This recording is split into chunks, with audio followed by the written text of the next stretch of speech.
How you doing? This is Brian from B&B Exotics. Today I am going to show you the proper way, or the way that I set up a 10-gallon tank for a single leopard gecko. Alright, first you get the 10 gallon. Okay?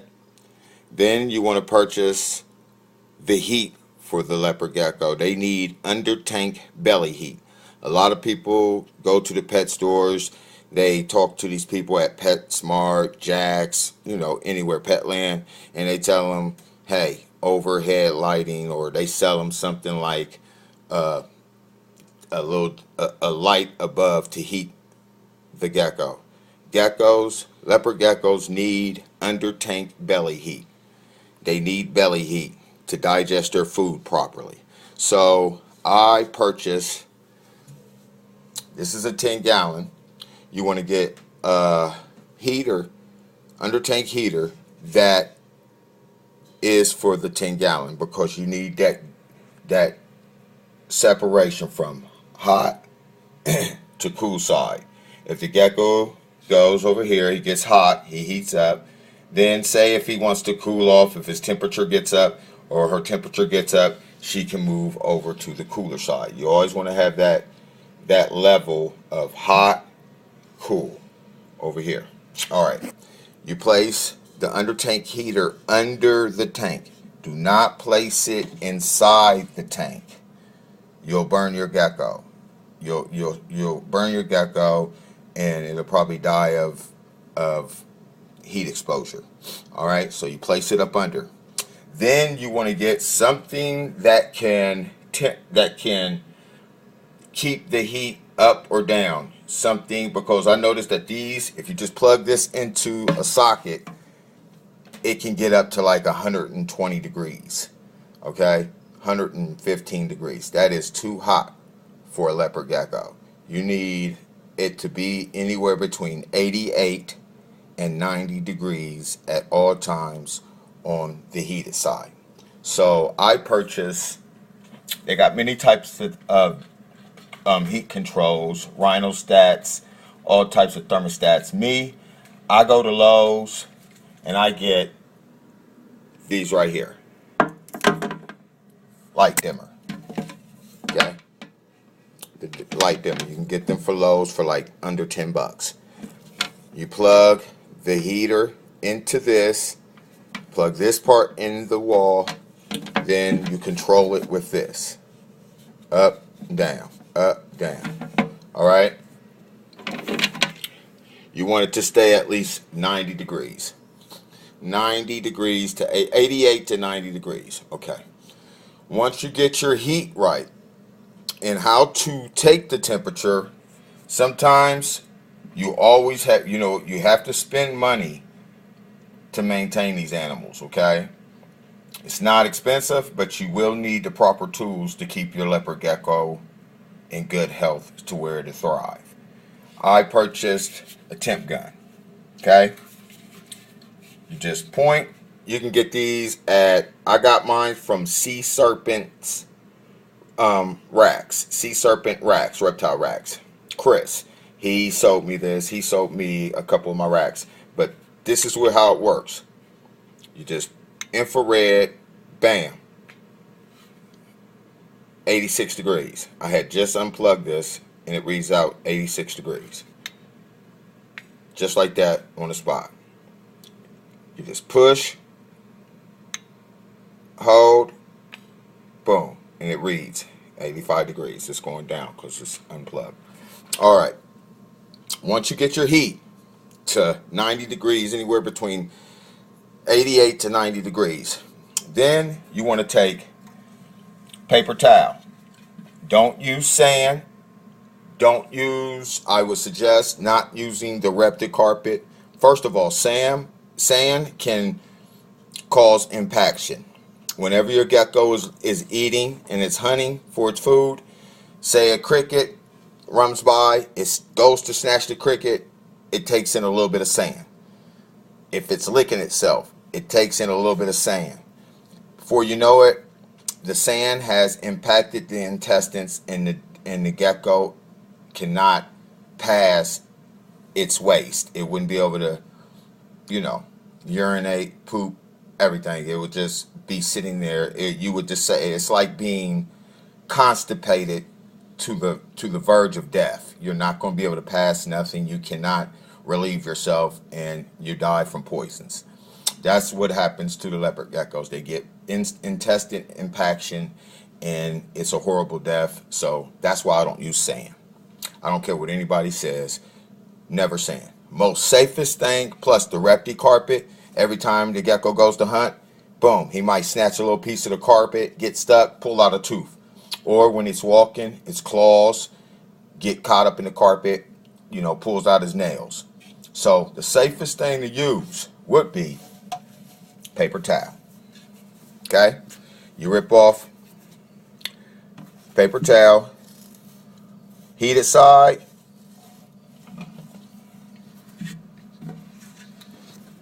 cool side,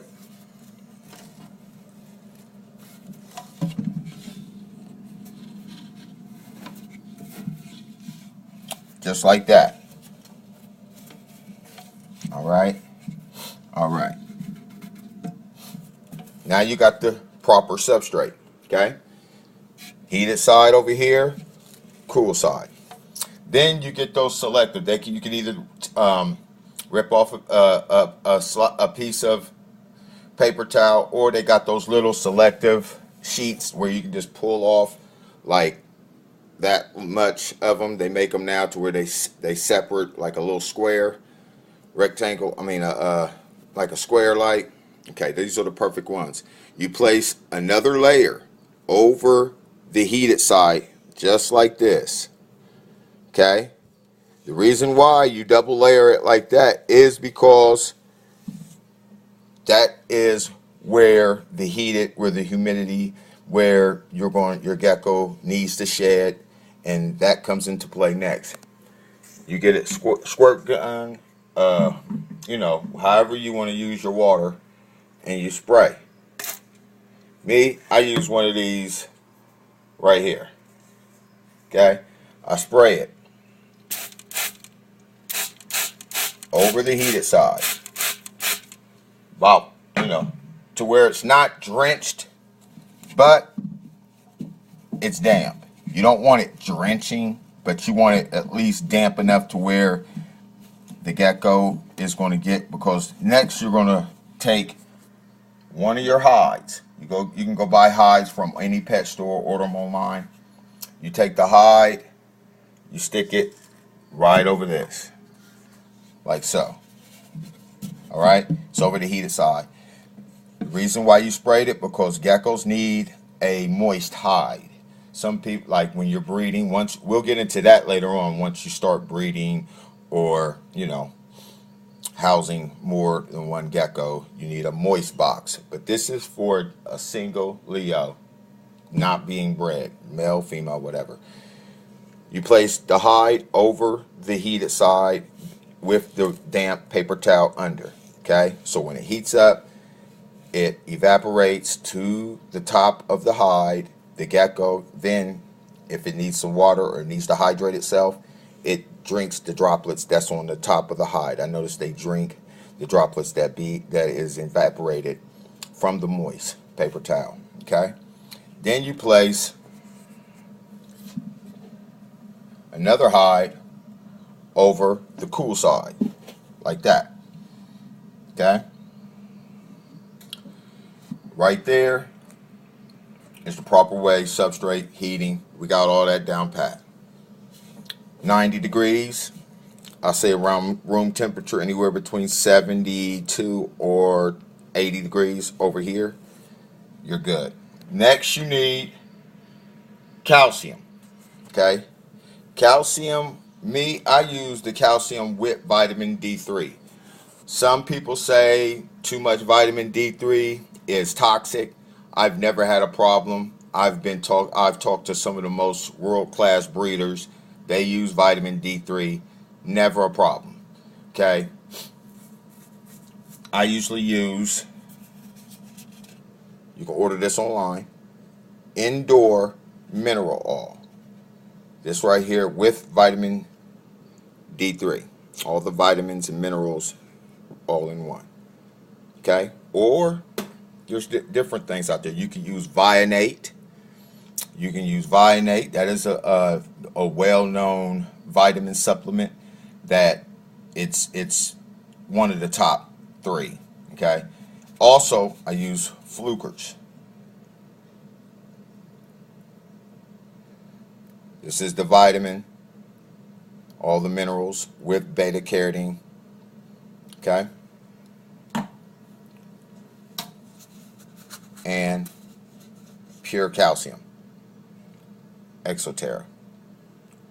This does not have vitamin D3 in it. I use this sometimes. Can't hurt. Always mix a little bit of. I do a mixture. I do a mixture of vitamin supplement, raw calcium, and calcium with D3. Okay. You place that in a little bitty cap, like so. Okay. Place the vitamins, minerals, and the vitamin D3 in a little cap. Stick it in there. Your gecko. You might not see the gecko lick it or eat it, but it is. It needs this to survive. Okay? This is a very important thing to have in your tank 24/7 for your Leo. In case it needs vitamin D3, needs its vitamins and minerals, it can go over and it will lick the powder right from the little dish. Alright? Then you want water dish. If you're using some people like in rack systems, I don't use water dishes because I missed it more. I missed the sides, I missed the paper towel, and it evaporates and it draws up on the sides of the tub and they drink from that. But using a 10-gallon tank, you're going to need to put water in 24/7 because it's more ventilation. Okay? Alright? Then you're good. Plug it in. Make sure the heat is at 90 degrees. Anywhere between 88 and 90 degrees heated side. Cooler side, in case it wants to cool off, it's room temperature. And that's how I set up. That's a 10-gallon tank. Alright. Then I always keep a dish with a little bit of vitamin powder of mealworms. Me, I'm gut loading these worms right here. As you can see, this is about 1,000. There's pieces of potato, carrots, everything you need to gut load your feeders. Put it like this: whatever you feed these things, your insects, it is transferred over to your Leo. It's like if you fed them nothing but candy and they ate nothing but sweets and sugar all day, that's what your Leo would be taking in: sweets, sugars all day. So you want to mix up and gut load your insects. You take a dish, place a little bit of vitamin powder, Vionate, mixed with a little bit of vitamin D3 in it. Dash it over the mealworms. Shake it up so it gets on them. Place it in the hide. Okay? There you have a setup. Alright? If you ever have any questions, feel free to email me. My number, my cell phone number is in the log under check out Brian Gecko on YouTube. That's my channel, Brian Gecko. Or I'm on Facebook in a group. I maintain a group called Upscale Leopard Geckos. It's a group in Facebook, Upscale Leopard Geckos. Or you can go to my like page on Facebook. That is BNB, B as in boy, N as in Nancy, B as in boy, Exotics, EXOTICS. Alright? Thank you, and I hope everything goes well with you and your Leos, and have a happy new year. See ya.